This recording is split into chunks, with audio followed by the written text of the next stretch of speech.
Hey guys, this is Red J. You are listening to M of One podcast. You can find me on Instagram at Sommariva, SOMMARIVA, and buy that art book. Go for it.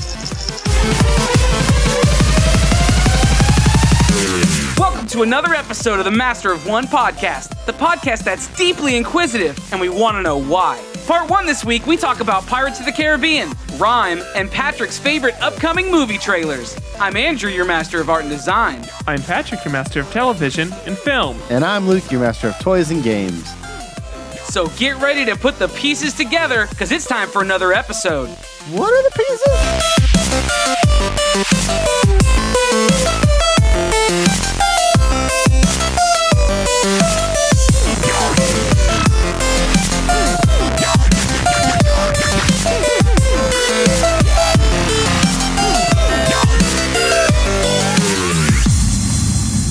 We like to kick every episode off by going around the table, which is where we talk about something new, fun, and noteworthy about our weeks. You know the drill. Luke, take it away. Okay, so... Oh, spicy pickle, Luke. Oh, spicy pickle Luke. For those that don't know, last week we mentioned what did I say? Those two pickles? Yeah, you thought somebody said two pickles. You misheard me and thought that I said those two pickles. Because I feel like I said it. Okay, those two pickles, and did we challenge people to tweet it or something? Yeah, we just said hashtag those two pickles. Come up with we said like, someone said I can't imagine a sentence. Oh, I think I may have said I can't imagine a sentence that where the context would actually include that. Yeah, you said something like you're gonna eat the cornbread and those two pickles. I thought that was actually a very good example of how you can make it work. That was the worst example. So Cameron, not as good as and the two cucumbers lived happily ever after. Hashtag those two pickles. Those two pickles? So Cameron C. from our Slack community, so mofonepodcast.com/Slack, in the M of One family channel, he actually illustrated those two pickles. So he did, it looks so like good, Andrew man. And I in some kind of like buddy drama, something like backs to each other, but we're pickles. And he didn't put Luke in it, naturally. And then but he still illustrated Luke. Naturally. So he said because I had given you guys such a hard time about it, that's why he left me out. Oh, I see. So anyway, he said he could show Luke's, and Luke was like, "Of course." And then I put, "No one wants to see your hairy pickle," because Luke is 90% body hair. And so he ended up, so initially he posted Luke's illustration. It's a pickle illustration with a beard. And it said like hairy pickle, which I liked. But then he amended it to say like the master pickle or something like that. Or the pickle master. Master of pickles. Well, hang on.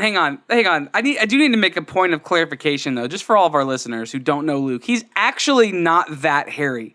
He has very little actual body hair. It's all coming out of his face. It all sucks it out of the rest of my body and just protrudes out my chin. It's actually disturbing the lack of chest hair he has, given how much facial hair he has. His skin looks like a baby rhino, but his face looks like a daddy rhino with a beard, though, like with a human's beard. Okay. So anyway, he animated his face, but Luke looks like not suspicious. He looks up to something sneaky. Yeah, he's dastardly. Yeah. He looks dastardly is a great word for it because your beard comes to a little peekity poop and like his eyes. What? I think I want to ask you to take that out, but I'm fairly confident I know the answer. So anyway, I said that his face is the dastardly hairy pickle looked like it was the label for a jar of spicy pickles. And so now Luke will forever, in my eyes, be known as Mr. Spicy Pickle. That's fine. Yeah, and here's the here's the thing, though. I do want to point out, though, Cameron, that I do notice it has not gone unnoticed by me that my pickle is fatter than Patrick's pickle. So thanks for that, buddy. But we need realism in all things. That's what we learned. Even Marvel films, especially in illustrated pickle characters. You still gotta bring realism. Otherwise, the audience can't connect. Andrew. Whatever, that's fine. All right, hey Luke, how about your Was that Oh, empty yeah, my around week. the table? Yeah, my week. You know what? My week is really quick, and this will be easy. I worked a whole lot. I got a tan. I'm super tan now. A farmer's tan. He's Yeah. doing farm work. I do. I have a farmer's tan. It's real. Like The struggle is real, folks. it's just Midwest life. It's just what it is. And then this week, as you're hearing this, you have 1 day left for the Steam sales. So every year, Steam is a online platform where they sell a whole bunch of video games, computer games, and they have their annual sale. So there's stuff for like 50 to 75% off. Things like a huge sale on The Witcher 3, Middle Earth: Shadow of Mordor, I think is like $3.99 right now, and that was like Game of the Year. All kinds of awesome stuff. Yeah, the Steam Link and the Steam controller are 55% off, and that'll hook your Steam account to your TV, so you can play any of your computer games on your TV with a controller. So that's going on right now. So check it out if you like computer games, or maybe you have heard me talk about a ton of them and want to start playing computer games. This is a great time to check some out with very little buy-in. So I would say start with Shadow of Mordor because it's $4 and it's awesome. I have to avoid my computer. Like I have to make sure I don't check out the sale because I will buy stuff. I don't need to buy stuff. I just have to avoid it right now. Okay. But it is I will if anyone takes the time to go look at the website, within 5 minutes you'll be the proud owner of 20 video games. Yeah, and you'll spend all of $20 maybe. Okay, fair enough. It's not that much money for a whole bunch of games. You heard it here, folks. It's $1 a game. And if you have a problem with it, Patrick will pay you the rest. So He will pay the difference. Yep. That's right. That's it for me. So Patrick, why don't you talk about your week? Yeah, absolutely. I am going to pull a category from our Slack channel. Nice. All right, so what I want to talk about is a question that was posed by CKS Design inside of our Slack. So this is inside the M of One family channel as well. And the question, I'll just read the full statement. The prompt goes, art is design is art, agree or disagree. Now, backstory to this question, I'm not going to go into fully, but it's something along the lines of there's a university, there is this program that used to be art and design students. They split the program and moved art students to one place, design students to one place, and I think they split all the classes up, and there's been a backlash. So that's the background for it. We don't need to speak to any of the administrative reasons or whatever on that side. But thinking only for the prompt, art is design is art. Thoughts on that? So I will give my knee-jerk reaction, which I think is going to be pretty similar to everybody else's knee-jerk reaction. And that is, they're both very broad terms, and I think that they are going to be pretty intermingled. I don't think there is necessarily a clear separation. I will say that my immediate thought is that design relates more towards the function when accomplishing a specific purpose, whereas art deals more with the emotional response and the feel of something. So that is my knee-jerk response. Certainly, things that are designed, I would hope, would have a pleasing aesthetic attached to them. Certainly, I like to believe that art can accomplish a purpose greater than just being nice to look at. So I believe they're very intermingled. However, again, that is how I view design as art, and I don't necessarily believe everything that is well designed could be classified as art, nor do I believe that everything that is a great piece of art could be classified as a good piece of design. So those are my thoughts. Andrew, I would love to hear your opinion, and then Luke, I would love to hear your opinion. This is the first that I'm really hearing about this. I haven't been actively involved in that conversation, so I'm just kind of going to process out loud. I don't know their reasoning for dividing. I don't know if it's because of numbers and they need to make the sizes smaller of classes, or if it's a philosophical difference. Like those would all factor into how I actually feel about it. But as far as the topic of art versus design, I agree wholeheartedly with what you said. Just because something is well designed does not make it a piece of art, and certainly just because something is a great piece of art does not mean it's good or even high design. Design follows or it envelops function. Art does not need to do that. Art is form and can serve a function. Design needs to be function, and that also serves a form. So, so the two of them being like exclusive, I wouldn't go so far as to say that it's exclusive, but I can get on board with those being separated for practical reasons. So yeah, does that make sense? Sure, absolutely. Yeah. Luke.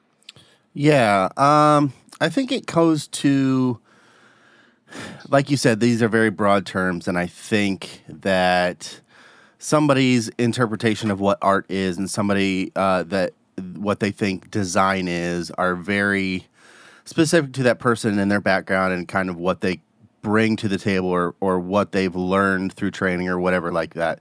I think good design needs an artistic eye, and I think there is a certain amount of design that goes into making a piece of art, whether it's the eye of the artist to place things in certain spots. Some of that is designed. I think the school maybe, was very kind of seems abrupt or didn't give really much information on why they were splitting things, and I think that kind of made people, I think what we're learning is those go hand in hand. You can't, they work together is what I'm saying. You can separate them for academic purposes, but you need one Sure. to work with the other. And so, yeah, I think that's what I'm getting at. I think it really comes to what your interpretation is. But I can see why they would be separated. But I think personally, there's a certain level of overlap that goes between the two. Well, I think there's probably, so if I talk about the school, I think there's maybe a bigger issue here. And I don't think the issue, honestly, is the delineation of art versus design. I think the issue is that it's still a creative problem. Like if you're making art or if you're making something that's well designed, you are still exercising creativity to produce an end result.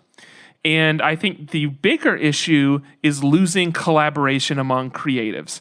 I think that's probably the heart of what people are frustrated at, as opposed to this argument of art versus design and design versus art. So in the context of the school, my guess is that's probably more of what the issue is. And I think that this is the thing that's been hooked onto. But again, we're not involved, as if we get to have opinions.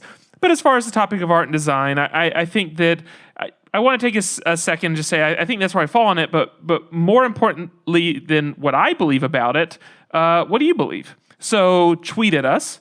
Get in a Slack community and turn on caps lock and just blast away a message.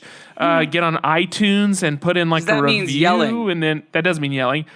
Put in a review and put it in your review. Like however you can get a hold of us, let us know what you think. What do you think the relationship of art and design and art?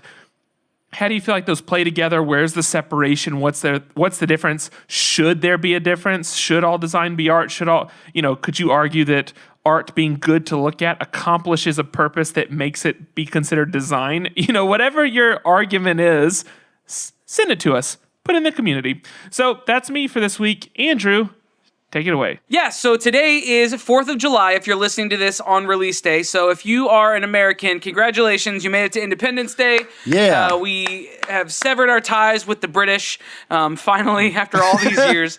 But if you're from another country, hey, celebrate your own days. When is Canada Day? We should have asked that to Kolb last week. I'm going to be honest. Do you ever think that we're too hard on Kolb? I never do. Okay, keep going. Okay. That was just a quick reality check. Keep on. Yep. Yeah. No, I think he would tell us. As I aggressively, silently shake my head back and forth.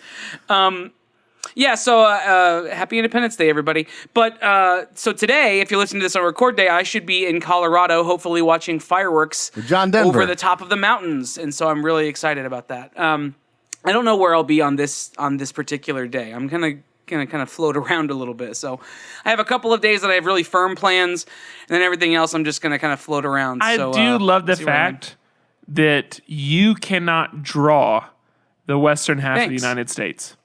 Oh yeah. I have. Yes, my geography is terrible. Yeah. In fact, before we started recording, there were some questions talking as we were talking about like where this was located, and I had zero idea. So, yeah, that's fine, Patrick. It's fine. That would I didn't be go to school to be and I've seen people do it before, but it would be cool to just like from memory draw the United States and see how close we can all get. Oh, yeah. I would not be. But here's great the deal: at it. I didn't go to school to be a cartographer. Why So not? I think I'm fine. Well, obviously the blue is land. You'd realize how close Texas is to Colorado. You're only separated by New Mexico and the Oklahoma Panhandle. That's it. New Mexico is between us. I thought that was below us. Nope. Oh, that's regular Mexico. Yeah. I guess it's new if you've never been there. Yeah, all Mexicos are new to Yeah, me. So to your left would be Coke Zero. Below you would be original Coke. But also cocaine. Because that was in original Coke. Continue. all right, that's okay. So that was my week. How do you follow that? Yeah, I don't know. So we had I had a really good mail day in preparation for my trip to How are your Colorado, and I'm female excited days? to talk about it. I think we all need to know. On my female days, Yeah. that's good. How have we never said that? I don't know. We're over 200 episodes in, and we've never made that joke when we talk about mail days pretty regularly. So you're never. Anyway, you're not gonna tell us? No. I'll show you later. So I got a package in the mail that I was super excited about, and it's actually a little bit of a preview of our guest this week. I got a package in the mail from Tim Anderson, and it is a beautiful Who Framed Roger Rabbit print. It's 24 by 36. If you follow me on Instagram, you've seen it. I already posted it. It is so awesome. You don't get to see a ton of Who Framed Roger Rabbit's like merchandise. Yeah. It's a very complicated IP because of the shared ownership between Warner Brothers and Disney. And there may even be a third party that owns a piece of it as well. But Like Cisco. So I was really happy to get. Did you say Cisco? Yeah. Yeah, because they're connecting people. No. So, the R&B singer from the 90s. I'm so happy that you made a we're connecting people joke because that's where my mind went too. Yeah, But it's like, I'm obviously not going to say that because only an idiot would say that because no one is going to get that reference. I'm sure more people of our audience went to connecting people than they did the thong song. I'm just gonna imagine. know. Anyway, I don't know. That's a lot of tell you what, trust. just tell us. Let us know in the Slack channel a or lot on of Twitter and trust. Instagram. Yeah, if the first thing you thought of was we're connecting people in like a telecom system, or you thought of that thong, whatever came to your mind first, just tweet it at us. Yes. Or let us know in the Slack channel.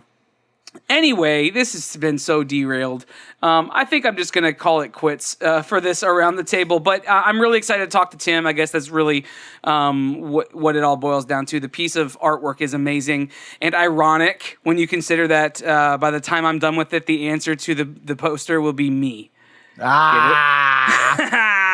Patrick doesn't get it. No, what'd you say? He wasn't listening. It will be me? Yeah. I'm just kidding. I did get it because you posted on your Instagram today. It was yesterday. Oh, So friends. that's it for our Around the Table. Up next, we're going to talk about some aristocratic bodies. Every week we get to talk about the categories that we drew the week before when we were drawing tokens, and that's what happens. And then we're going to pick topics based on those, right? Yep. That's how it goes. Everyone knows that if you've listened to the show more than once. So this is that time. Yeah. And last week we all managed to get our own categories. Thanks, Patrick so, Willems. Yeah, thanks, Patrick. Oh, if Patrick you haven't listened to H. that interview, Willems. go back and listen to it. He's a super rad guy, and his story is really unique and cool and inspiring. So go And back and check that episode If I out. can But- tack a little bit more on that, yes, listen to it, but watch his stuff. Like you're really gonna get it if you go watch some of his films and some of Yeah. like his video essays. So anyway, go ahead. Yeah. So anyway, Patrick, why don't you just, speaking of films and of Patrick's, why don't you go? Sure. So I will. So I got TV and film. That's my normal category. And I actually just went and saw Baby Driver, which is the thing that Andrew talked about last week. Andrew, I disagree with the majority of what you said, although I do believe it is an awesome film. You should go see it. I'm really hoping that we get to see a sequel with the nephew all grown up. That's my hope. I want to see little Sam get a sequel. That's funny. Do you legitimately disagree with everything I said? No, I don't disagree, but I just okay. I did have different reaction to it. Like the things that stood out to me and felt a little bit different. But again, that has had its moment in the sun. So I want to talk about something else. There were a lot of trailers before the film. I mean, I think actually I went with a guy named Nick. Nick timed it. There were like 24 minutes of trailers pre-film. And we're starting to get, we're heading towards, certainly we've been seeing summer blockbusters up to this point, but now we get to actually start seeing the fall releases and maybe even start seeing movies that could be award contenders. And I love the direction some of them are headed. Now, that being said, and I'm sure this has gone on for years and years and years, there's a lot of discussion about what makes a good trailer, although probably more so what makes a bad trailer. And I think a great example of a bad trailer would be the trailer for The Greatest Showman. So I just saw this yesterday. I believe it just released yesterday. And this film it's Hugh Jackman's in the lead role, and it's about it's about P.T. Barnum. And it's about the start of what would turn into the Barnum and Bailey Circus. And P.T. Barnum... Number one, forget the historical fact, because I'm sure there's plenty of people ranting about them glorifying someone that was arguably just a big exploiter. But the trailer itself is showing all of the conflict, all the plot points. You see like the kind of all the beats take place in front of you. It doesn't feel like something you're going to connect with. And again, if you have kind of any type of knowledge about the story it's talking about, then it's just... It feels very disingenuous. And I would say it's a really bad trailer. Now, I want to contrast that with some very good trailers and a couple that were new to me when I was sitting in Baby Driver. So now, one trailer that I love, and I think that this is probably the one that people are going to least agree with, but I have loved the trailer for Dunkirk. Now, I think people have seen it so many times that at this point it's probably a bit annoying. But that's advertising budget. That's the reason people are going to go see this film. And I love the fact that, the cinematography is beautiful. At the same time, it manages to be very emotional in a very short amount of time without giving really anything away. We see that's on an island, and we see someone that is scared and trying to get away, and someone else telling them, like, hey, you have to face it. You don't have a choice. And that's kind of all that we're left with the trailer itself. And I think it is, I think it's a really great trailer, and it gets me very excited for the movie. I think going a step further, Kingsman 2. Now, we talked about Kingsman 2 because we were actually recording the night that this trailer released. And in seeing it again, I'm not sure that you could pack more energy into 2 minutes and 6 seconds of screen time. I mean, one thing that's weird about trailers is many times it feels like the person that cuts them together isn't necessarily someone that's even worked on the film. It almost, at times, it feels like they found whatever intern was in the office and asked them to piece it together. And so there can be a very big tonal mismatch between what you're actually seeing and what you're seeing on screen. I personally think Logan was a great example of a tonal mismatch from the trailer to the film itself. With Kingsman 2, I 100% buy that this is the feel of the movie because it feels so in line with the first film. The editing, frankly, feels up to par with what we saw in the first film. And it manages to introduce new characters without being overt about it because, we're introduced to the American version of the Kingsman. But at the same time, we're still not giving anything away. We save a really big, teaser for the end, kind of a hook to bring you in the theater. But again, we're left completely open about what's happening here. We don't know. Very well handled. Now, there are two trailers that I think just stand head and shoulders above the rest, if I can get that out. And those two would be the trailer for Good Time and the trailer for The Foreigner. So if you haven't seen either of these trailers, I will link to them in the show notes. The Foreigner, I was not aware of at all. I saw the trailer when I saw Baby Driver. The Foreigner is Jackie Chan seeking vengeance for the death of his daughter who was injured, or I'm not injured, who was killed in a terrorist attack. And if following Jackie Chan films, there's a bit of caricature that seems to follow his movies. Not that he's not just an absolute, BA person. Not that he's not incredible to watch. But we all understand Jackie Chan is getting older, right? I mean, he is not the one young guy he once was. And he's in his 60s, isn't he? He's 63 years old. Yeah. That being said, Jackie Chan in this trailer is on par with any action hero you can throw at him, whether that's James Bond, or it's Jason Bourne, or it's Liam Neeson. Whoever it is, I love that use their character names, but then it's just Liam Neeson. He is absolutely on par with these characters. The film has all the coloring is much darker. It feels much more calculated, and I think that's what you feel. I think you feel a bit more strategy. Even from Jackie Chan. It feels like a weird word to use right now, but in seeing Jackie Chan's other films, it feels a bit like punching and clawing your way through situations. This feels like mature, calculated. He knows what he wants and he's going to get it. That's the sense I get. So I watched that trailer, and first of all, I was excited to see Jackie Chan in the trailer because he's just great. To me, he's super inspiring because the dude does all of his own stunts. He is one of the hardest working actors as far as like what he does to get ready for roles and what he does to just further his career. Now, in the last couple of years, he's kind of not been around, but he's awesome. So I was excited about that. But then I saw the trailer, and it's cool because he kind of seems like he could be a little bit of a bad guy, like a little bit like he is trying to find justice for his daughter, like you said, but it feels he's kind of not really going the right way about it because the right way isn't really doing anything to help him. But it feels a lot like I have a particular set of skills, and if you do not do what I say, I will use those skills, and you will. So you love my Liam Neeson reference, then? Yeah, it was like this is the same movie. I will find you, right, and I will kill you. Right, exactly. It's not going to be the same movie. I read it differently, and to me, it didn't. That wasn't what jumped in my mind initially. It'll be interesting to see how it comes together. I think they handled it very well. Yeah. And I don't I mean, I'll still see it because it's Jackie Chan. So I don't think it felt like typical Jackie Chan. It felt like Jackie Chan doing Liam Neeson's role. No, it did not. No, it felt way cooler than that. I don't know. Okay, and the final trailer I'm excited for will be the trailer for Good Time. Now, I would love to tell you what this trailer is about. So this is a new release from A24. A24 can do no wrong when it comes to a studio releasing films. Okay.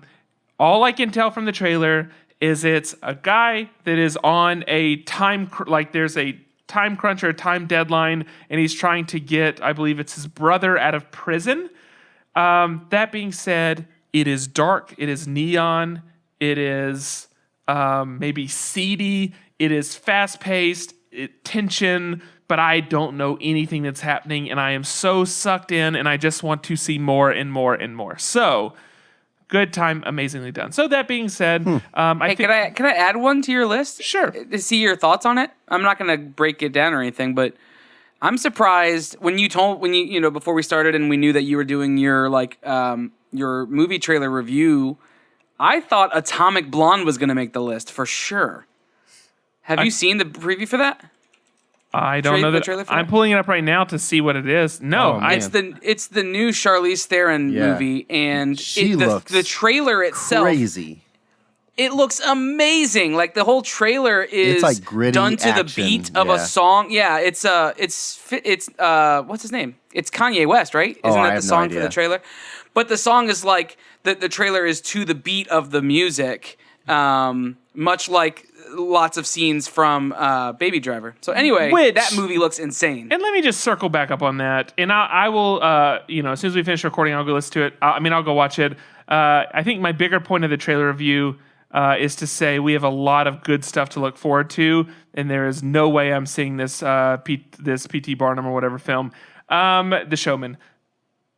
On Baby Driver, let me just real quick say, how cool is it and how incredible is it that you have this action? I mean, it's a really consistent pace throughout the film. Yeah. There are some pretty long shots in the film, and everything is following like a beat or a rhythm whenever music is involved, which is like 80% of the time. Right. I loved it. And I think there's one scene specifically that drives this point home even further, where a character puts his hand to his neck, so his heartbeat, he's feeling his heartbeat, and then all the action starts taking place to his heartbeat. I love the fact that if there's music playing, that all the action is like in sync with the rhythm of the music. What a really, really cool thing to do. Difficult thing. That movie is candy. That movie is just candy from start to finish. I'm excited to see it again. Trailers, Andrew, take you back from me. So I have art and design this week, and I'm actually going to talk about ride design. So how many of you out there are familiar with Disney? Put your hands up in the air. Put your shirt and hands in the air. Is that a good? That's a good premise to this whole thing, right? So news broke today on the record day that after a long time of being relatively the same ride for years and years and years since conception, there's been a couple of updates and things that they've done to it. Disneyland, Magic Kingdom at Disney World, and I believe Disneyland Paris are all getting an update to their Pirates of the Caribbean ride. So there's a specific scene, if you've ever ridden the ride, where there is this auction where they're auctioning off wenches, and they're auctioning off these women, and there's this very voluptuous, busty, corseted woman. She's wearing a red dress. I believe she has red hair, if I'm not mistaken. I'm sure some Disney fan out there is going to correct me if I'm wrong on that, but I think she has red hair too. And she's kind of standing front and center, and there's a guy auctioning off these women as part of the scene in, what's the name of the town? I'm totally blanking right now. Tortuga? What's it called, Luke? Tortuga, yeah. So that scene's been there since the conception and inception. Yeah. Well, I guess whichever one of those are of the ride, and but they have decided to do away with that, and out of political correctness, out of trying to send the right message to kids, out of all these varying things, showing women as property is no longer in the values that they want to exude at Disney. So they're gonna change it up. I don't know if they know if it's been released right now what they're replacing that scene with. But in the last 5 years, they added Jack Sparrow to the scenes.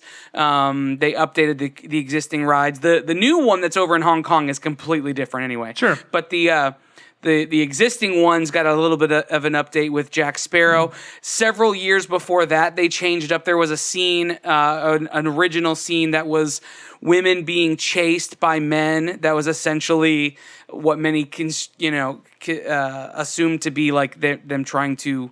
It was a bit of a rape scene, like a pre-rape scene. It was at least slightly rapey. Yeah, and there's at least a minimum amount of rapiness to it.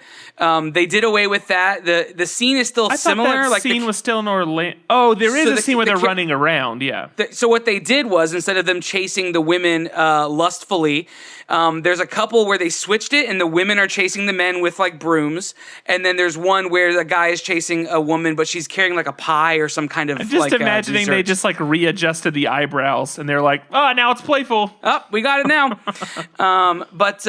So in a long string of kind of updates to the ride, this is kind of breaking news and just in time for D23. I don't know if at D23 they'll expound on that or show previews of what's coming up, because when they added Jack Sparrow, obviously the animatronics in Jack Sparrow, the audio animatronics in him are vastly better than the original set. So I wonder if that whole scene is going to kind of get an overhaul with new animatronics. There you know what is I mean? An article that Jedi Robbie's posted in our Slack channel, and it links to this very story.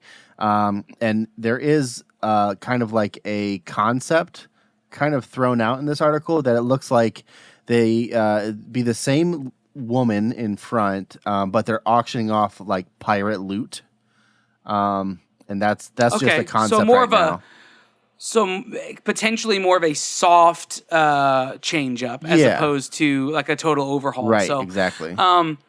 So here's my question. All right, so all of that's the kind of that's the story, right? Sure. So my questions around that are, what's like, is that, first of all, is that a good business move? Second of all, they're getting some flack for this. This isn't just like not everybody's excited that they're making this change. Mm-hmm. So just what are the general thoughts and feelings about that? And do you see validity in both sides of the argument? Yeah. That's my question for you guys. So for me, and I said this in the Slack, because somebody had said, well, it's weird because these are pirates. Like this scene makes sense because it's pirates. And to me, it's Disney pirates. That's a very different distinction. The actual, like an actual pirate, very, ruthless, very off color, very philandering. They're just not good guys, right? Murderous, bad dudes of the high seas. The Pirates of the Caribbean, we have that kind of image, but they're not that bad, in all these movies. So it fits the Disney brand. It has that edge to it, but it's still they're palatable for the family. And I think changing this scene makes a lot of sense for Disney, and it fits more in brand to have it something like Pirate Loot or whatever else they change it to. I totally see why they're doing it. Yeah. So the question though is, I think the biggest issue people are having, or the people who are having the biggest issue with it, are the naturalists or the purists, right? Uh-huh. So the original ride was in part conceived with Disney, right? With Walt, and there's this sense that is Disney losing some of what made it what it is, or is this just a necessary update to stay with culture? Sure. Like those are the two arguments. Yeah. Sides of the well, argument. I mean, sometimes stuff needs to change, right? Like, I mean, if we're if you wanna get like real talk for a second, like slavery used to be legal, like it's obviously wrong, and that had to change. So some things, why it was like how it was designed originally, it has to change because it's not right now, Yeah. Those aren't things that Disney should be promoting to all ages that ride that ride. So values overrule nostalgia. Absolutely, and I would say that's a pillar of Disney. So I mean, I will say I am slightly torn, and I think the slavery comment is a little hyperbolic, but I do. Yeah, absolutely. I mean, I recognize that, but that was the easiest comparison. Walt, sure, even the values of Walt himself changed over the course that he was doing. That he was running Disney. To be fair, though, we are still talking about buying people and selling people. Right. No, that is the topic. Right, but I'm just saying, like, even the values that Disney held, even when Walt was at the helm, they still changed from early life to later life. So. And certainly they're going to continue to progress after Walt. Part of me goes, man, they better not come after the Country Bear Jamboree next Like that's Well, like that was going to be my next point with you specifically. that's my initial reaction. But I do agree in the sense that is that a necessary scene to communicate what they want to? No, that is not necessary. Do I get semi-aroused? No, wait, hold on. Cut what I was about to say. Nope. That Keep better going. freaking stay Keep in. going. That better stay in is all I have to say. I realize I should not finish that sentence. I'm glad that I stopped. Hold on. Let me regroup for just a second. That's my new ringtone. Okay. Is that necessary to communicate that? No, it's not.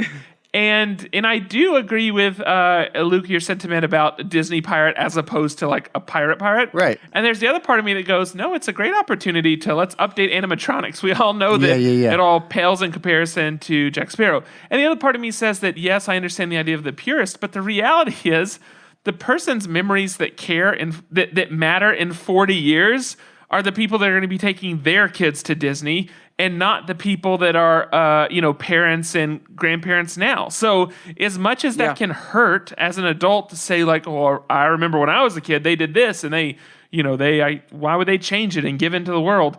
Well, no offense, but from you aren't You're going to be dead soon. Yeah, the fact is this is for your kids. It isn't for you. You remember it fondly from being a kid, but it's not yours anymore. You grew up, you had kids, it's now theirs. And then they get introduced it to their kids. And that's just, I think looked at it that way. I mean, me personally, I think I'm fine with the decision. And again, I struggle a bit because I'm still worried about Country Bear Jamboree. I love it, and I think it is like the perfect amount of inappropriate. But I get it. And the reality is just a tad racist, like just a little bit racist and a little bit prejudiced. That's enough. It's enough, but not too much. It's racist enough that I can go, oh, that part is played by my uncle.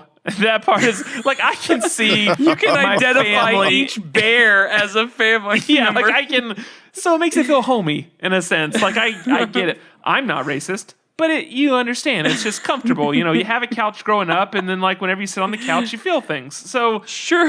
The spring. And you get aroused. Hey, and listen, if you get aroused, that's just life, everybody. That's life.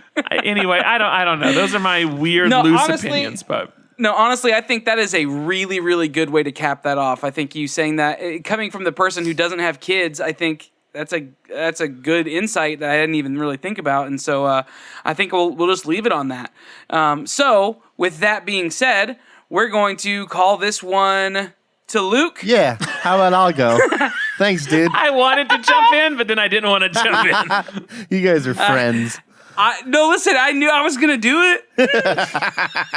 I didn't forget about you, That was is the what I'm most saying. truthful you've ever sounded. All right. Take us home, Yeah, Luke. that's fine. So I had toys and games, and like I mentioned earlier, the Steam sale was going on. So I was looking through games, and I saw a game that isn't actually part of the sale, but it's a game that's been on my list since I saw it at PAX. So when I went to PAX East, I saw it. It was they had some demos out, and they had signage everywhere. They had little animation videos on the main screens as you're walking through the convention hall. I'm talking about this game called Rime, Rime. And first of all, this game is gorgeous. It is one of it's so simple. It's a puzzler game, so it's an adventure puzzle game. It's very, very simple, and it's good that it's simple because it is so beautiful.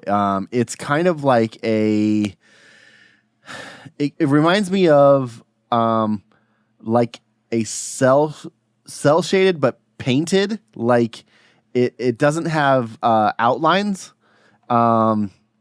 There's like no hard line outlines to things, and it's very flowing and fluid.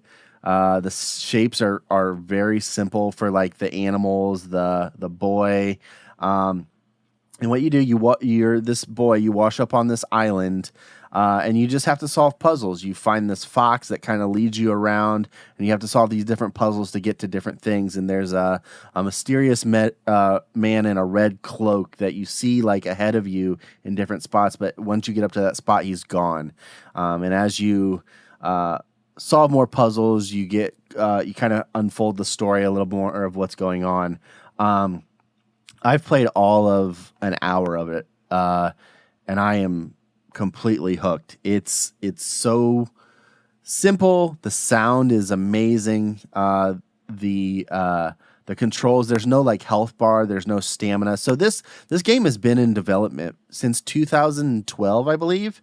It's kind of changed hands and changed kind of like concept a little. It was going to have a lot more survival elements where you had to eat and get water, and you had to like find shelter and stuff, kind of like more like a crafting system. But they kind of went away from all of that. There's no health bar. When you climb to some really high places in these towers, and if you fall or if you jump off, the screen goes black and you come back to the place where you fell off.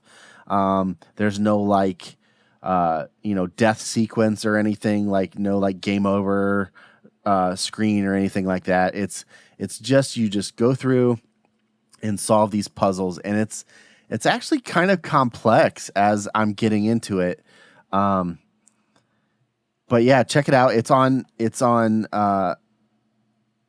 PC, it's on Xbox, it's on PS4, and then it'll be on Switch in the future. So it was announced to be on Switch when the game was announced. But I think they're just figuring out the best way to port it over. But man, this game is gorgeous and it's so fun. Here's what I've been looking forward to this game before I even got the Switch. Yeah. Honestly, because it when they announced the Switch, they announced that this was going to be a title that was going to be available on it. And gosh, when it came out just a couple weeks ago. I went into GameStop and I was like, "Hey, is Switch out or is Rime out for Switch? Because I don't see it over there." They're like, "No, they don't have the release date they have currently set on is December 31st, but no games come out on December 31st, right. So it's just a filler date at this point." I feel like what I gathered from that is that you leveraged the fact there is a Steam sale to then purchase a game that is not on sale. Yeah, that's fine. You can infer that. That's pretty much the truth. No, what I'm saying, that is the move of a master. Yeah. And that's what I hope everybody takes from this episode. Yeah, I mean, just look it up online, watch some video of it. It's just really fun. If you like puzzle games, this is a really beautiful puzzle. This is one. Yeah, it is one. Well said. Well said. But that's it, man. If you like computer games, this is one. All right. Well, I think then that's it, right? Yeah, There's that's no it now. Fourth member of the team that I'm No. missing out on, right? Nope. Who's been here the whole time. It's you. Jared's up next, Join us. everybody. Oh. Yeah, join the conversation. You can find all of this stuff on mof1podcast.com Gabriel where is you in can the find hole show of notes shame. and links. What? Gabriel, he's in the hole of shame. The Okay, hole I of don't- shame? Yeah, that's what he said. Okay. Okay. He says hi, too. You can find us. Son of a gun. Would you just? That's fine. Gabe. Yo. Gosh, I don't even know. Just go to it. You can find show notes and links to all the stuff we talked about in this episode, as well as a whole bunch of other stuff. We have a handful of our coloring books left. We're starting to see some stuff come in. Jedi Robbie's posted a couple images of, he scanned the images in and did some digital work, which is that super cheating? fun. What do you mean? No, it's not. Okay. It's not cheating. You mean I think we would have answered that question less aggressively if you hadn't asked it so aggressively. I wasn't. That big I don't. inflection. I don't have a preference either way. Like I'm not leaning that it is cheating. I'm just asking if it's an actual physical coloring book. If you're scanning it and then coloring digitally, is that cheating? No, I'm gonna say it's not. Okay. any kind of collaboration on this project, I'm fine Oh, with. yeah, at this absolutely. point. I think we're going to start seeing more coloring pages come in. I'm believing wholeheartedly. So here, this is a fun, like, little this has nothing to do with anything. I mean, it kind of does. But I was hanging out with a buddy, Ryan, who listens to the show, and I was at his house, and I said, man, he's a skateboarder, and he's an artist. And I said, man, I really want to paint a skate deck. Like, I want to design a skate deck. I've been wanting to do it for probably 2 years. I've been wanting to do a skate deck. And literally within 5 seconds, he turns around and opens this box full of blank skate decks. He's got like 10 skate decks in there, pulls one out and hands it to me and says, there you go. And I'm like, okay, I'm going to give you a coloring book. And so that night I gave him a coloring book and said, here's a stipulation, though. You got to color in this thing and post it. And he's like, absolutely. This guy brought a pen and pencil to Baby Driver with us, or a pen and like a little notebook, and mid-movie started sketching stuff as he was being inspired. So this guy is going to color in the coloring book. That I would know be it. so hard to see, I would think, to like... No, the guy behind him had his cell phone out and turned on the whole time. So. Yeah, no, he took out a small little pocket light. And, that's okay at the Alamo. Those hated lights used to clip to your Game Boy, as long the as little it's not flexi your light. cell phone, Alamo doesn't care. Yeah. It wasn't a cell phone, so the Alamo didn't give a rip. It was a Game Boy flex light. He brought out a desk lamp. A Game Boy One of those flex ones light. that you like you clamp onto the side of your desk, and it's got the You just put it extending on the arm. armrest. Yep, it was awesome. Anyway, there's a couple of those coloring books left. Go buy them. Color in them if you already own one. Start posting the images. It's cool to start seeing those come in, and we want to see more of those come in. Like Patrick has said, we've talked about a ton on this episode. Join the Slack channel. Go to mof1podcast.com/Slack to be a part of that conversation. It's so much fun. I don't know how to tell people that and have them like understand until they actually get in there and start participating in it. But it's a great, great community. You want to be a part of that. What else? We're on every social media platform. Just search MF1 Well, we have Podcast. iTunes review. That's true. We have a new iTunes review? Absolutely. This one is titled... Okay, so subscribe to iTunes. That's what you need to do first. After you do that... Leave a rating and a review. And revate, yes. Yeah, and revate. And you revate it. If you revate, we will read your revating on the air. And so this one comes from Serge, a.k.a. Beat Ninja. Yeah. And by the way, Serge, great dude. Really, it's good, but it's also really fun work, like the customizations he does to toys. And he's been listening for a while, so we love the dude. He's in Slack. And, Ohio boy. He titles this Consistent Magic... 2 exclamation points and 5 stars. Well, 5 stars is in the title. That's just right beside the title. And this is from very recently. And he says, the masters, it's all caps, are always entertaining and knowledgeable of the topics they present. Andrew, Patrick, and Luke have created a place where creative minds can feel at home. Worth a listen! 3 exclamation points. And then he says, I suggest... I love your excited voice, Patrick. I'm telling you, the people below me are calling the cops right now. It won't be the first time. And then he puts, I suggest 76.2 as a random starting point. And then he signs it Surge. And I think 76.2 is a great starting point. What was that, everybody? 76.2 was Mark Bricky. Yeah. Yeah. And that is true. We've had Mark Bricky. We followed it up by Nick Sombrato from Mama Sauce. We followed that up with Scotty Russell, and then we had Patrick H. Willems, the YouTube filmmaker. He's been on a streak. Oh my gosh, it's absolutely, man. We haven't had a female in a couple of episodes. We need to get on top of that. We got one on the list though. We have one. Do. We have one coming up, so we're not forgetting. This is a good time to tell everybody we've got guests scheduled for the next 2 months straight. Well, right? so early in the show, we were really bad about this. Early in the show, we had this thing where, we need mode. to. We need not to. early in this episode, early in the history of our show. We need to record in 6 hours, and we don't have anybody scheduled. And then it was let's grab Micah. Instagram messages like, hey, this is unprofessional. Want to talk to us tonight? And now, and fortunately for us, people were super nice about it. There were a lot of people with not busy schedules, and now it's not like that. I mean, very kind. We have people scheduled, I think, through September right now, which is just just amazing artists, and that's honestly for us, it's incredibly humbling. and but also it's really exciting to know that how much kind of knowledge is in the pipe that's coming at you. So I'm excited for people to see and hear who we have coming up. I know. Like that's what I'm like ecstatic about. So if you're a patron, we are going to post that in the patron channel, so you can get excited. And on top of that, I think that's a good time to talk about Patreon. Yeah, do that. Yeah. So Patreon is the way that you partner with us. It's the way that you support the show in a very physical way by money donations. That's in a weird way. But basically, you can become a patron. Just go to patreon.com/M of1podcast, and you can support us. You can support us from $1 to $1,000 a month, anywhere in between. But the money that you give goes directly to, most recently, sound equipment, but it goes to things that enhance the show. It's never going to, honestly, none of this goes in our pocket. It goes directly back into the podcast. It goes directly back into producing content for you. Yeah, because hosting isn't free, and audio equipment isn't free, and traveling to conferences and conventions isn't free. And it's just the fact is, this stuff isn't free. We love doing it. We never want to charge you for this content. We never will.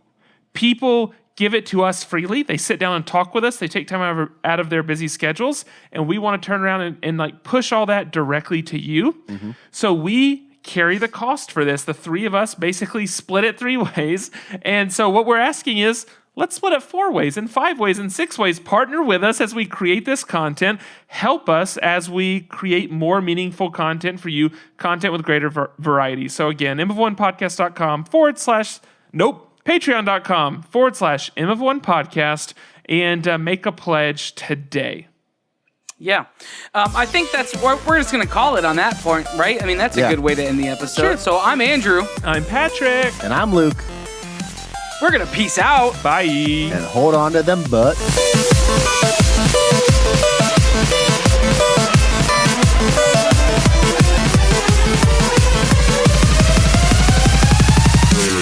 Welcome to another episode of the Master of One podcast. Part 2 for this week. Wrong script.